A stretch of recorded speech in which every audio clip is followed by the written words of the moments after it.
Hi, I'm Prudence, your marketplace motivator from the International Marketplace Summit, where we equip you to win in your marketplace. Welcome to our online platform. I'm introducing you to the 6 pillars that form the foundation of the International Marketplace Summit ministry. Pillar number 1, having a kingdom mentality. Matthew 6:33, but seek first the kingdom of God and His righteousness, and all these things will be added to you. We are inviting kingdom-minded professionals, entrepreneurs, business owners to join our community where we are looking to advance the kingdom of God.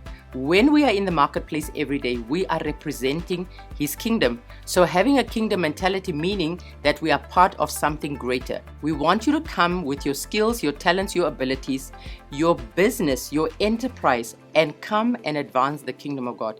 Every day when we are out there in the marketplace, we are representing Him. So as we are here functioning in the marketplace, we want you to know that it is important for you to go with a presence of mind, that we are not there just to accumulate money, not just there to get a better promotion, but we are there to advance the kingdom of God. So let us have that kingdom mentality. The marketplace is a very contentious and competitive environment. When you have a kingdom mentality, heaven's resources are available to you. You don't have to fight alone.